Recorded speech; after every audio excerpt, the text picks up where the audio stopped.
Hari Om. Let us start.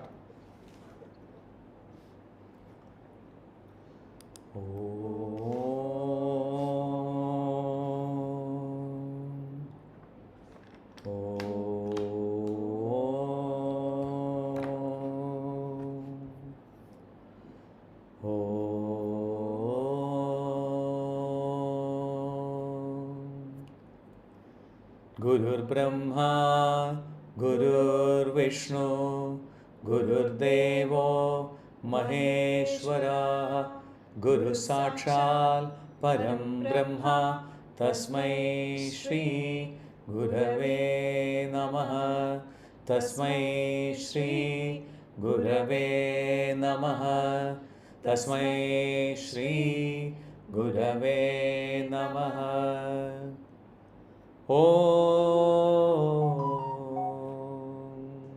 Sinduraruna Vigraham Trinayana Manikya Mauli Spura Taranayaka Shekaram Smidamuki Mabina Vatshoruham Panibhyam Alivona Ratna Jashakam Rattotpalam Vipratim Saumyam Ratnagastarakta Charanam Dhyayet Param Ambikam ध्यायेत् पद्मासनस्तां विकसितवदनां पद्मपत्राय दाक्षीं हेमाभां पीतवस्त्रां करकलितलसत् हेमपद्मां वराङ्गीं सर्वालङ्कारयुक्तां सततमवयदां भक्तनम्रां भवानीं श्रीविद्यां शान्तमूर्तिं सकलसुरनुतां सर्वसम्पत्प्रदात्रीं सकुङ्कुमविलेपनामलिकचुम्बिकस्तूरिकां समन्दादिदेक्षणां दशरजाववाशाङ्कुशाम् अशेषजनमोहिनीं मरुणमाल्यभूषोज्ज्वलां जवाकुसुममासुरां जपविदौ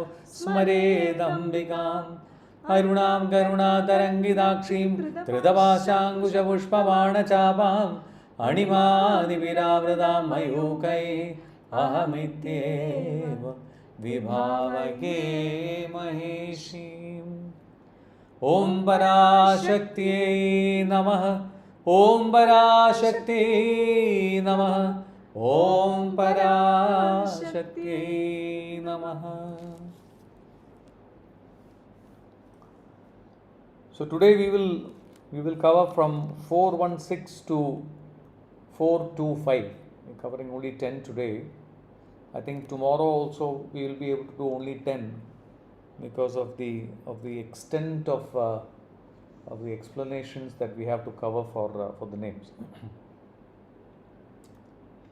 416 to 425. Om Chitchatyai Namaha. Om Chedanarupayai Namaha. Om Jadashakyai Namaha. Om Jadatmikayai Namaha. Om Gayatri Namaha. Om Vyahrityai Namaha. Om Sandhyayai Namaha. Om Dvijavrindanishevidayai Namaha. Om Tattvasanaye Namaha. Om Tasmai Namaha.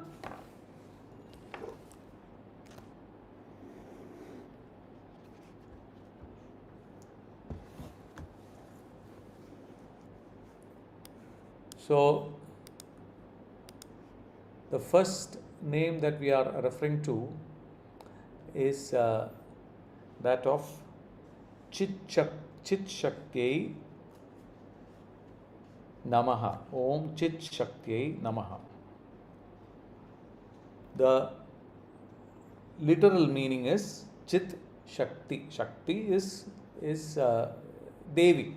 Yeah, she who is the power of consciousness. Chit refers to consciousness. Yeah.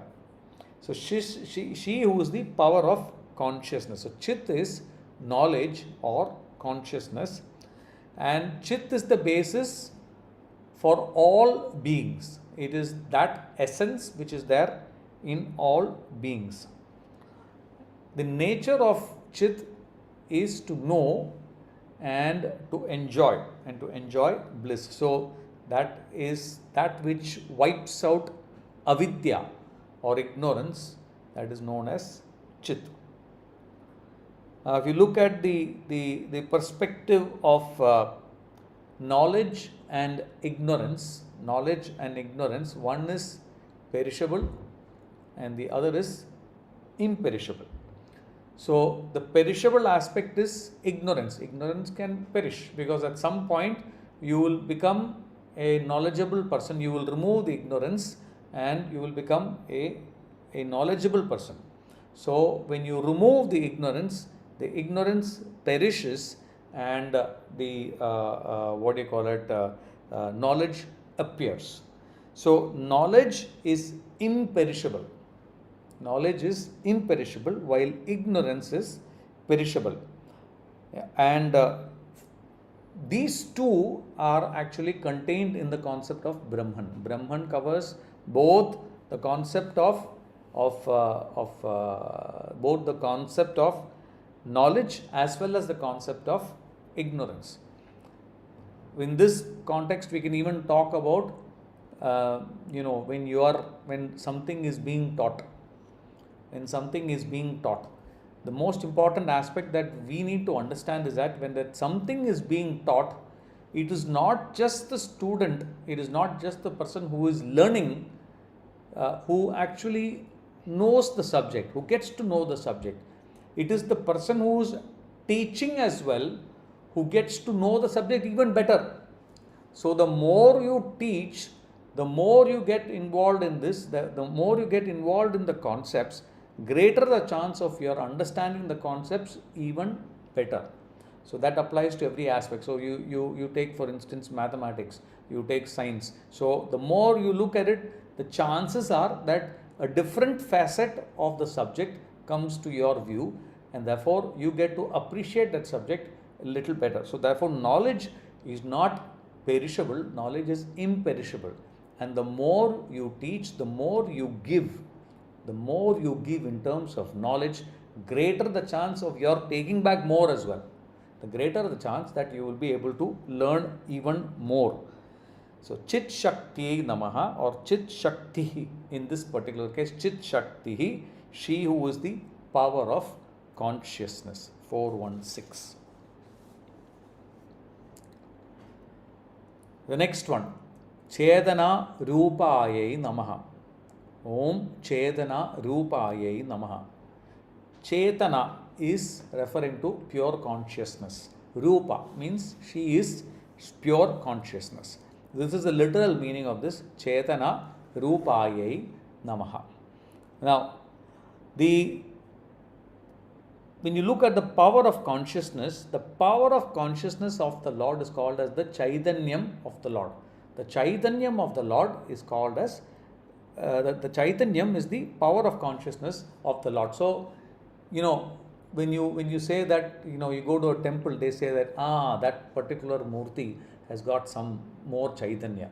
So that concept comes about, basically refers to the fact that there is more, even more power. So they say that you go to Guruvayur, you'll feel that the Lord of Guruvayur has got more Chaitanya than probably some other temple that you go to. So like that, the concept of the power of consciousness, the power or the essence that is seen in the Lord is referred to as Chaitanya.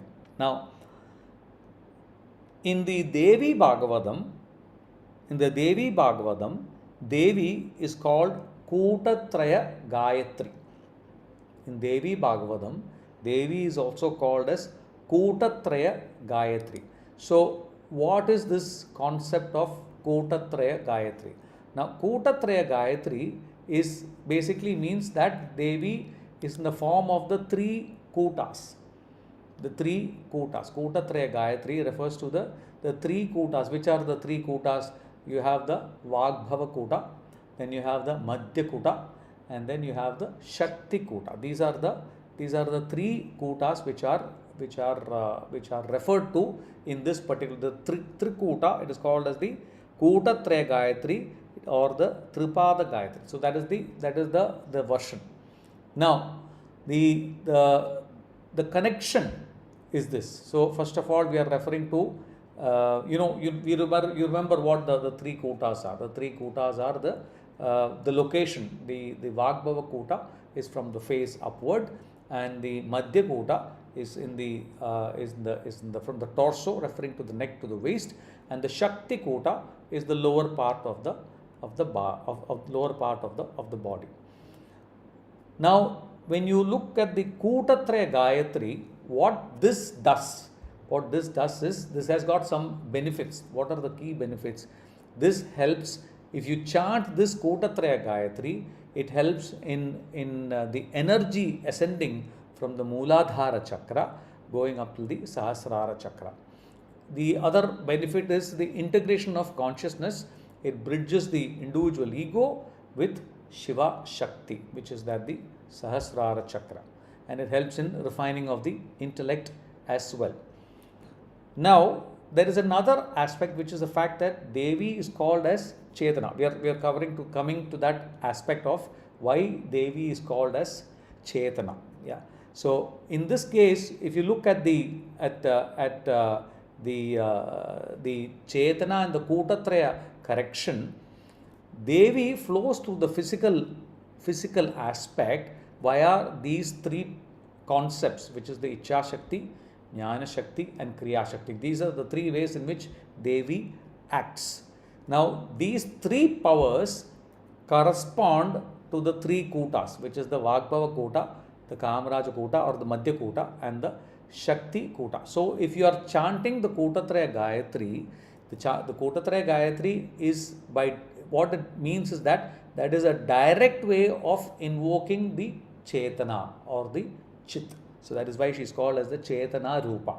Kutatraya Gayatri, in other words, is a direct way in which you can awaken the Chetana which is there within you. Yeah. So it's a direct method that anybody can use to awaken the inner Chetana and realize the absolute identity with Prakasha. So you have two aspects as well, which is the concept of Prakasha and Vimarsha. Vimarsha is the other aspect which is there.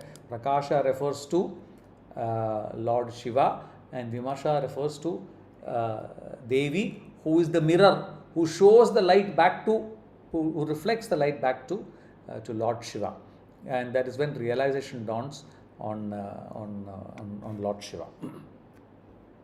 So she is Chetana Rupayai Namaha. The next one, Jada Shaktihi or Jada Shaktiyai Namaha. Now, the literal translation is that she is the Maya who has transformed itself as the power of creation. Jada or Jatha, that is the right way of pronouncing it. What is this Jada? That is the inanimate object. Any inanimate object is called as a Jada. Inanimate object which is unconscious matter and which is full of tamas. Because it's inanimate, it's not moving, it is very slow, and therefore it is called as a Jada. Yeah. And Jada, the good thing about Jada is Jada gives structure and form to universe. Without Jada, there is no structure, there is no form. And why is there structure and form? Because you are heavy, you are inanimate. When you're sitting, when you're full of tamas, you can just imagine, when you're full of tamas, you're eating and doing nothing else other than eating, then what will happen? You will be increasing sideways. Sideways increase will happen. When the sideways increase happens, automatically you will stay there only. You will not move. Your energy will not happen. Your physical energy itself will not happen. Physical manifestation of energy itself will not happen. So even for that aspect to happen, you have to have Devi's grace, because Devi is also there in Jada. Yeah. Now, as per Shruti, as per the Vedas, everything is considered to be Brahman. If you look at energy is not there only in one form. Energy is there in multiple forms. Energy is there in one form, and when it gets transformed from one form to the other, there is a transformation that happens from one form to the other. You cannot create energy, you cannot destroy energy. The only transformation of energy from one form to the other happens. So the energy within each person, the energy which is there, within each person cannot be realized. It is very difficult for somebody to turn around and say, okay, I am energy, I have this much within myself. No, it is not. It is very difficult for somebody to turn around and have that self-realization. That realization, what is that? Is that energy which is there, the energy of Brahman which is there within each of us is far, far, far higher than all of us can realize. Unfortunately, we don't realize it. We don't realize the fact that we have that energy within ourselves. This energy which is there within ourselves is the symbol is very similar. There is a simile which is drawn to fire. There is heat inside fire. That heat inside fire, you cannot perceive it unless you actually get into that fire. So therefore, the perception of that particular thing is almost is difficult for us to perceive, and therefore Brahman, the energy which we have inside us, we have to work really hard to try and tap into that energy. So what Devi is Prakriti, and she is also Purusha. She is not just the cause, she is also the effect. She is there in Jata, she is there as the Shakti in all forms of creation, whether it is animate or inanimate. The next name is also very similar, which is Jadatmikayai Namaha. So Jadatmikayai Namaha, she who is in the form of the inanimate world. The same thing, which is Jada Atmika. So she is the soul behind all forms of the inanimate world. She is the soul which is behind all forms of the inanimate world. So Devi is the Maya that manifests in the form of the inanimate world. And this basically is also the concept of Advaita, which is that the Devi is there as matter, and Devi is also the spirit behind the matter. She is not just matter, she is the spirit behind the matter as well. So Jadatmikayai Namaha. The next one, Gayatrei Namaha. Gayatrei Namaha. She who is the Gayatri mantra. She who is the Gayatri mantra. Now, the Gayatri mantra, we are aware. Om Bhurbuha Swaha Tatsavidur Varenyam Bhargo Devasya Dhimahi Diyo Yona Prajodayat. This is what the mantra is. Now, this mantra is, if you remember, this mantra, we covered this concept in one of the earlier names of Devi. This consists of 24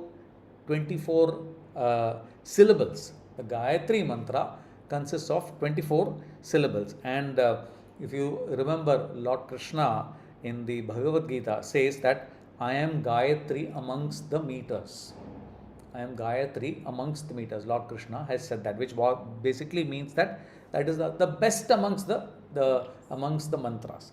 So it is, the literal meaning of Gayatri is Gaya means the concept of the act of singing. Gaya means singing, and Tri is drawn from Tri, which means protects the chanter and protects all life forces as well. So Gayatri means basically that the person who protects, the person who chants this mantra is going to be protected. So that is what the Gayatri mantra talks about. It is one of the most exalted mantras, and they say that it is the source of the Vedas is the Gayatri mantra. So in the Padma Purana, the Gayatri Devi herself says that after bathing in the morning, one should repeat me, the mother of the Vedas. I abide in parts of 8 syllables, and yet I fill the entire universe. I abide in parts of 8 syllables, and yet I fill the entire universe. So that is what Gayatri Devi says in the Padma Purana. Now, there are some interesting stories to go with this. They say that while meditating on Devi as Gayatri, Gayatri Devi is considered, you should imagine Gayatri Devi as having 5 faces and 3 eyes. She's Trinayana. So she's got 3 eyes and she's got 5 faces. So why 5 faces? The 5 faces can refer to 5 aspects. What are the 5 aspects? The 5 layers, which are called as the Panchakoshas, the 5 layers. Or you can talk of the Panchakrityas, the 5 actions. You can talk of the Panchabhutas, the 5 elements. So these are the different aspects of 5, and all these aspects of 5 make up the universe. So this is another perspective of the 5 concept in meditating the Gayatri mantra. Now the question is, who is Gayatri?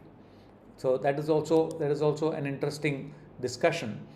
Gayatri is considered to be Brahma's wife, Lord Brahma's wife. So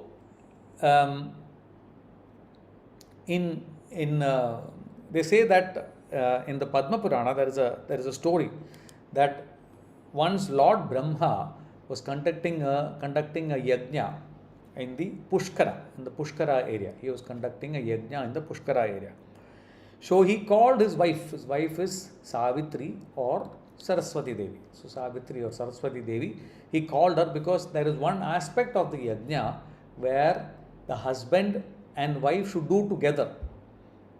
So this goes back to our discussions, where they say, are you going to Tirupati? Yeah, I am going to Tirupati. Okay, do this puja for me also. So this yajna, you do this, I'll give this money, you do this yajna for me as well. It doesn't work like that. Sometimes you have to be present. Yeah. So in this particular case, for the yajna to happen, Lord Brahma needed his wife to be besides him. So they say that Saraswati Devi was talking to Lakshmi Devi. She was busy in a phone conversation. We have that constant hotline going on, between Lakshmi Devi and Saraswati Devi. So when this phone call is happening, especially when it is happening between two ladies, it will start from breakfast discussion.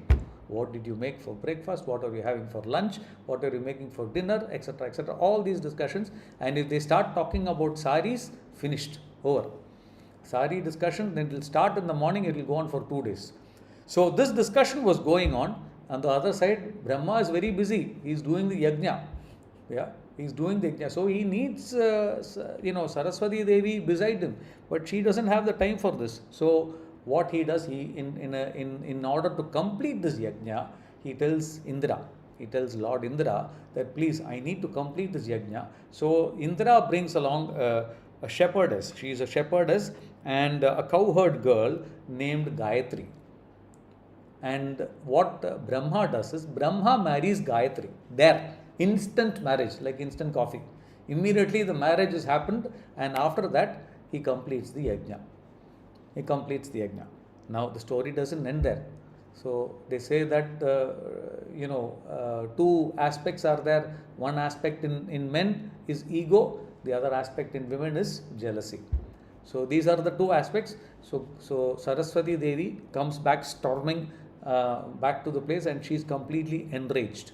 What is she enraged? She sees another lady sitting there in the role of her role, sitting next to her husband. So she is very upset about the fact that there is another lady sitting there, and she curses everybody. Who all did she curse? She first curses Brahma. She curses Brahma and tells Brahma that you will never be worshipped anywhere. That is the first curse. Then the second curse is to Indra, you will always lose your battles. Then she curses Vishnu and tells Vishnu that you will go and take a mortal role in the earth, and you will be separated from your wife forever. So these are the curses. It doesn't stop there. It goes even beyond that. I think she even goes on to curse Agni. She goes on to curse Agni as well.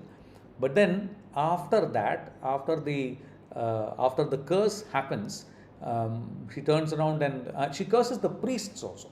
She curses the priests as well. She curses the priests and tells them that you will never have money. You will never be materialistically, you will never grow in life. These are the curses that Saraswati Devi gives to all the people who are there, because the sages were, the priests were responsible. Priests also were the people who did the yaga. Indra was a person who brought Gayatri. Vishnu was there, he was keeping quiet, he didn't open his mouth. Brahma went and married the girl. So all these people are all, what they say, partners in crime. We are all partners in the crime. So ultimately, everybody got a share of the curse.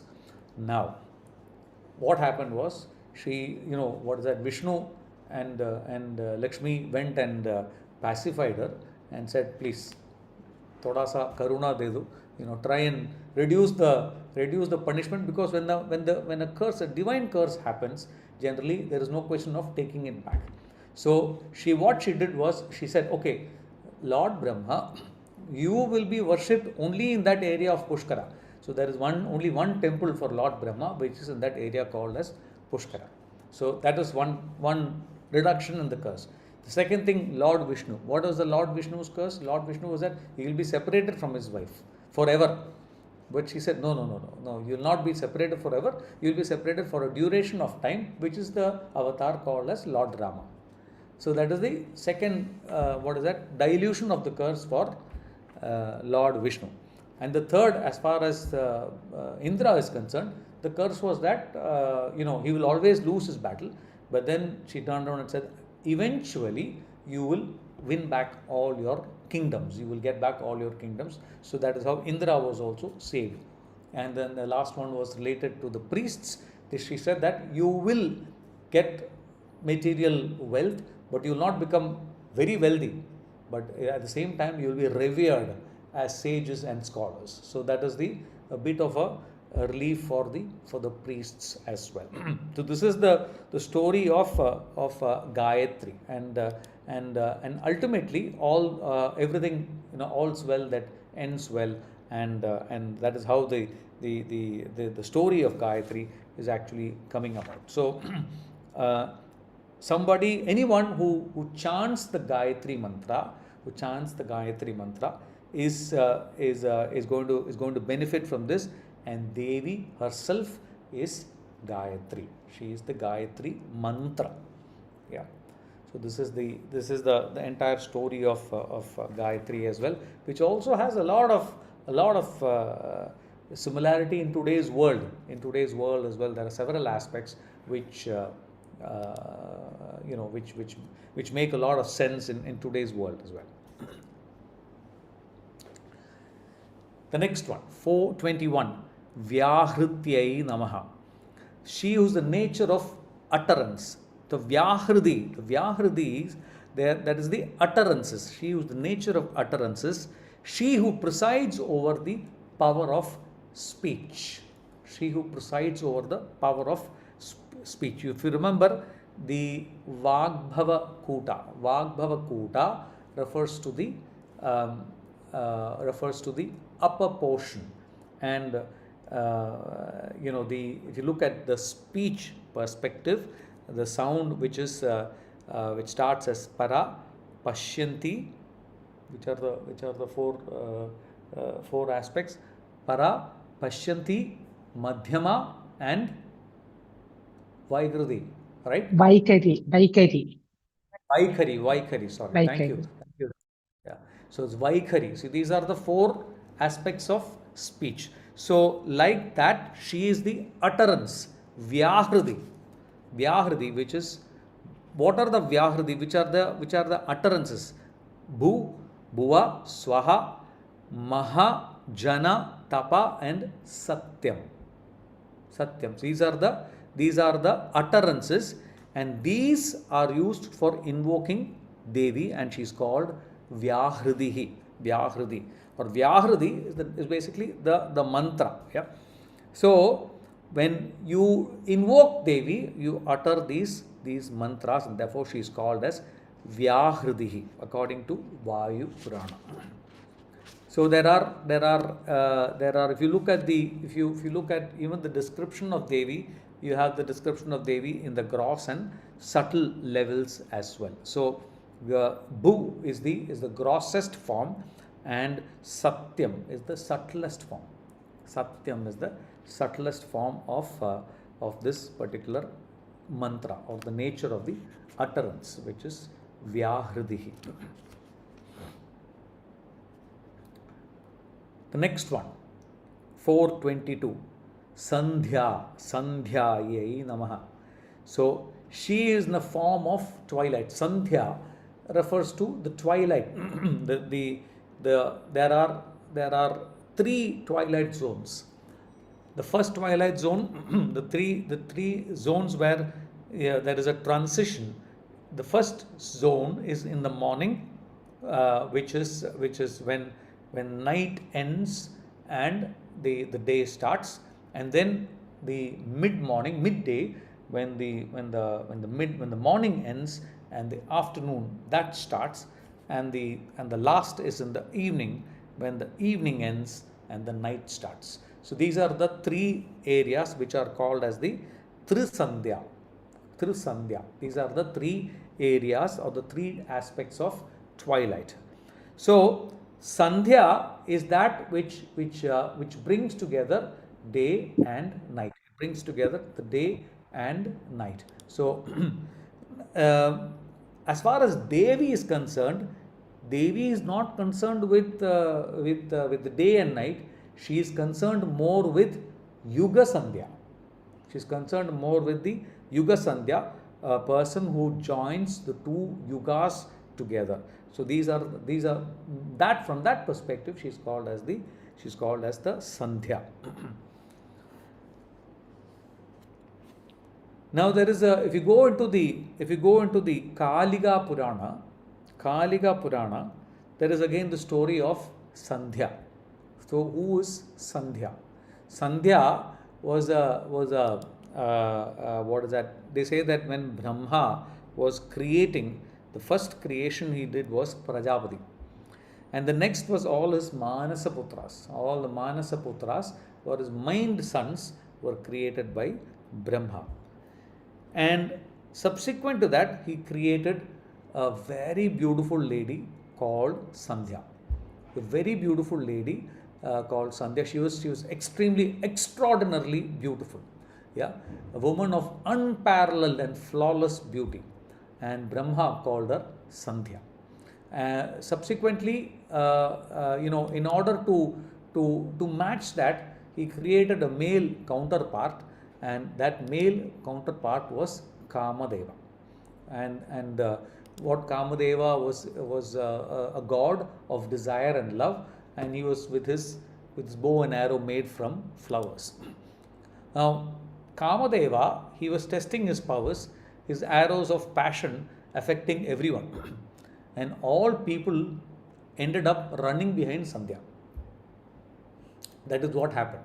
All the people were running behind Sandhya. Everybody was affected by the beauty of this lady, and as a result of this cosmic chaos, Lord Shiva was seeing from the top, and he saw that there is complete chaos, cosmic chaos out there. Dharma was being destroyed. Dharma was being destroyed, which is the normal morals in society. Sanatana Dharma society, from society, from that perspective, when Dharma was being destroyed, so Shiva called up, he rebuked all the people involved, especially Lord Brahma. He rebuked Lord Brahma, and he also was very stern with Sandhya. Sandhya immediately felt upset when she realized that she is the cause of all this extreme lust and desire on all people. So she decided to purify herself, and she said that no woman should ever have to face such a situation again. So she decides to go into tapas, and under the guidance of Vasishta Muni, she establishes a strict regime of devotion to Lord Shiva. And after her meditation, she gets 3 boons. What are the 3 boons? The first boon is the law of desire, that no newborn child will experience these kind of desires until they reach a mature age. Until they reach maturity, they will not have to go through these kind of desires, lust and all these aspects, which can happen only after they reach an age of maturity. The next boon was that she will be of flawless chastity. She will be the epitome of chastity and devotion. So that is the second boon that was granted to Sandhya. And the third boon was that she'll have a new life. Her current body was completely tainted by desire. So all that body will be sacrificed, and then she will come up in a new form. So what she did was, she stepped into a sacrificial fire, which was being put up by one of the sages, and she is born once again as Arundhati. She is born as Arundhati, and she marries Vasishta Muni. She marries Vasishta Muni, and she is considered to be the ultimate constellation of chastity and marital devotion. So that is what Arundhati is known for. So that is what the story of Sandhya is. So Sandhya is on that side, on one side, that is this story where she is the celestial beauty. So Devi is not just the Trisandhya, she is also this aspect of Sandhya. There is another aspect as well, according to the Renuka Purana, that Shakti, known as Ida. You have the three nadis. You have the Ida nadi is known as Kali, Pingala nadi is Lakshmi, and the Sushumna nadi is called as Ekavira. So Sandhya is the combination of all the three nadis as well. So it is not just the twilight, it is not just the Trisandhya, it is also the Trinadi. The Trinadi is also called as Sandhya. Now, Sandhya is the symbol of devotion. Sandhya is a symbol of sacredness. Sandhya is a symbol of auspiciousness. And all these are therefore forms of Devi. Forms of Devi. Yeah.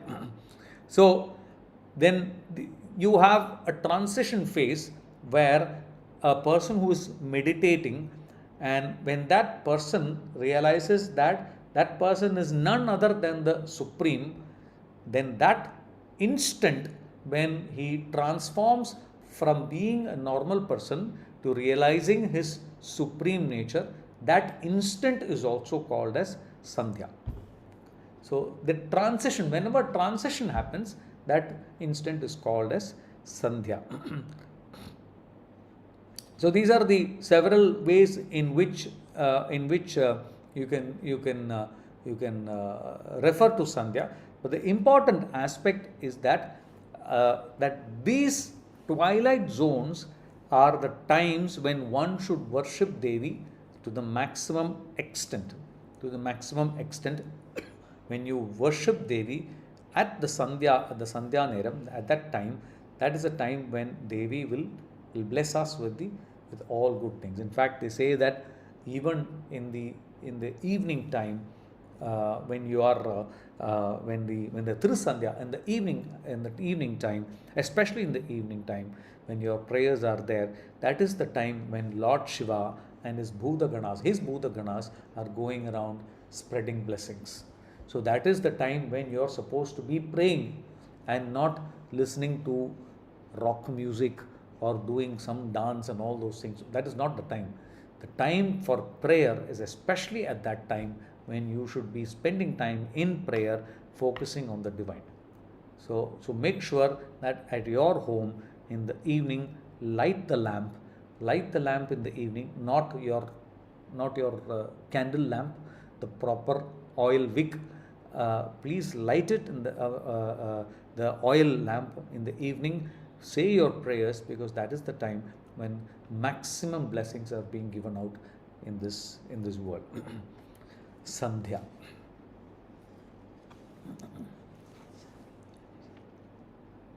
.423 Dvijavrinda Nishevitaye Namaha. Dvijavrinda Nishevitaye Namaha.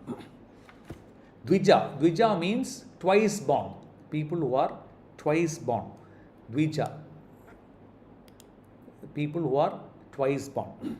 Now, if you remember, we talked about this. All people who are born, whether irrespective of your caste, you are born as Shudras, and by virtue of learning the Vedas, you grow from Shudra into a Brahmana or a Brahmin. Now, the karma makes a Shudra into a Dvija, a twice born, and commonly interpreted as a Brahmana. You say that the second birth of a Brahmin, the second birth of a Brahmin happens at the time of the Upanayanam. When the Upanayanam happens, that is when a Brahmin is actually born. Till then, he is not a Brahmin. So the Devi is one who is worshipped by those who become twice born through their actions, through their karma, not just by their birth alone. So you can have somebody who's born as a Brahmin, but who is not doing the karma which is expected of a Brahmin. So in that case, you are actually not living up to that particular role. Now, if you remember in the earlier mantra, which is the 25th mantra. The 25th mantra is Shuddha Vidyam Kurangara Dvijapankti Tvayojvala. So, if you remember that particular name, Dvija refers to the teeth. Dvija refers to the teeth. The teeth also has two lives. You are born again because you are born with primary teeth, and subsequently the primary teeth go away and you have the secondary teeth as well. So, what this means is that people people who worship her, people who are born twice, end up worshipping Devi, and that is the name of Devi. She who is worshipped by the twice born. Devi is Sandhya. We referred to Devi as Sandhya. Just now we called her Sandhya. Now, Sandhya is to be worshipped by the twice born. By the twice born, the Devas and Mahatmas. Why twice born? Because if you look at Sandhya's perspective as well, she was also born twice. Because she was born and then she was sacrificed in the fire and she was born again as Arundhati. So therefore, from that perspective also, she is twice born. Yeah. So Devas, Mahatmas, always while sitting, walking, eating, sleeping, etc. So the other perspective is that if you look at the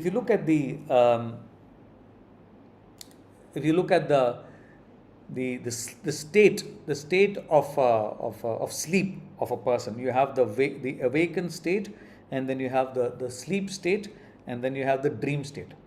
Yeah, so you have the three different aspects. You have the Vyahridi, which is a state of waking. Sandhya in this particular case, Sandhya refers to the state of dreaming, and Vijavrinda Nishevita, this is a state of deep sleep. So Vyahridi is the operation of speech and symbolizes the waking state. Sandhya is between the between the waking state and the deep sleep state, and that is therefore called as the dream state. And Vija is referring to the state where you are in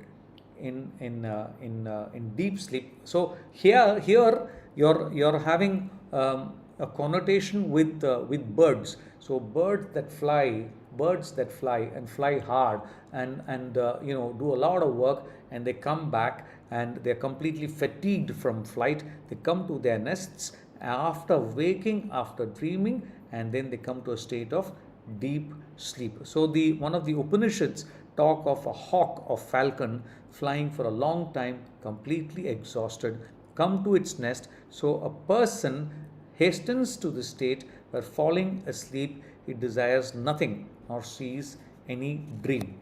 So in this particular case, where you're talking of in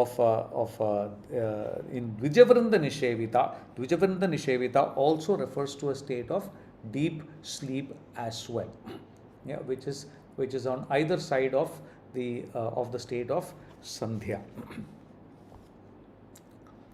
424. Tattvasanaye Namaha. Tattvasanaye Namaha. So, the literal meaning is she who has tattvas as her seat, as the asana. She who abides in tattva. If you remember what the tattvas are, the Sankhya Yoga or the Sankhyas refers to the concept of the tattvas. There are a total of 25 Sankhya tattvas. If you remember the Sankhya tattvas, these are the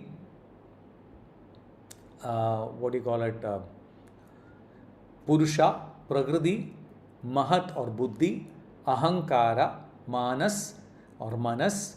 Then you have the Jnanendriyas, Karmendriyas, the 5 Jnanendriyas, the 5 Karmendriyas, the 5 Tanmatras and the 5 Mahabhutas, which refers to the 25 Sankhya tattvas. And in addition to that, you have the 11 additional tattvas. You have out of which you have the 5 impure tattvas, which is the 5 kanchukas.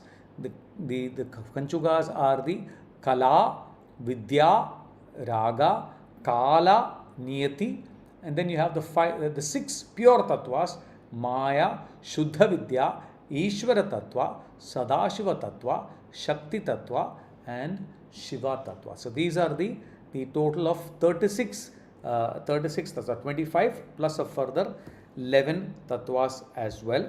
Now, these Devi is considered to be a person who has these tattvas as her asana. Now, asana is also one aspect of asana, or meaning of asana is that is the place where you are seated. But asana has also got another meaning, which is the meaning that you are you keep discarding it. You keep discarding it till you come to a state of state of stability. You come to a state of stability. In fact, you look at the meaning of the word asana, they say, or yoga, they say it means stiram sukham asanam. What does it mean? You are sitting in a particular posture, you are not comfortable, so you start moving and you adjust yourself till you become comfortable. You still find yourself not so comfortable, so then you discard that posture and you come to a new posture which is more comfortable for you. So you ultimately end up at one posture which is the most comfortable posture, and that posture is which is acceptable to you. So the postures till then are constantly discarded. So therefore that is also another meaning of this word asana.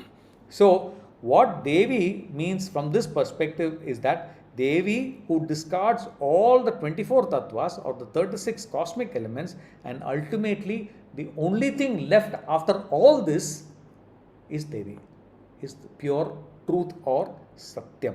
If you remember the earlier one set of names where it was all about Neti, Nirvikara, Nirvikalpa, everything where they are saying no, this is not you, this is not you, this is not you, this is who you are. What is left after discarding everything else around, that is Devi.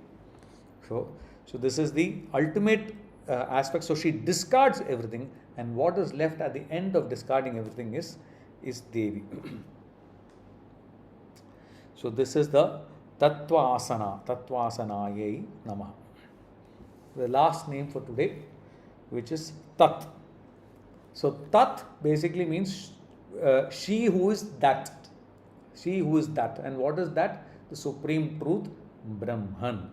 So once you have the knowledge of Brahman arising in the intellect, then Tat is the word used to signify that Brahman. That Brahman is signified using the word Tat. So generally it is a pronoun, a word which is used to refer to something that is already indicated. So if it is already there, then you say it is that. Yeah.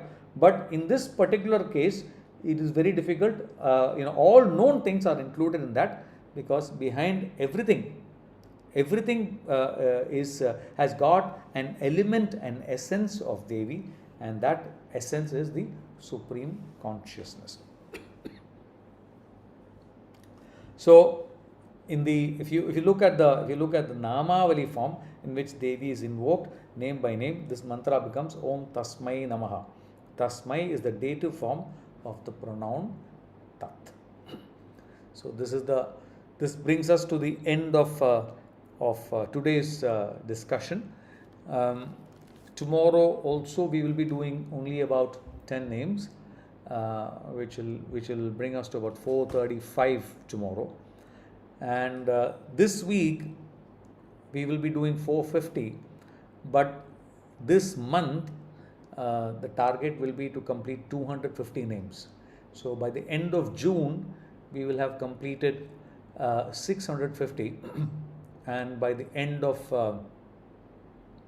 July we will have completed 900 and by the second week of August the target is to complete the 1000 names of Lalitha Tripura Sundari Devi. So that is the target.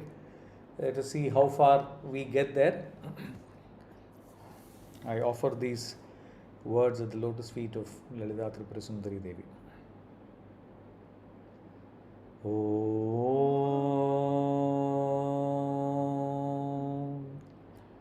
Asatoma Sadgamaya Tamasoma Jyotirgamaya Mrityorma Amritam Gamaya. Om Shanti Shanti Shanti.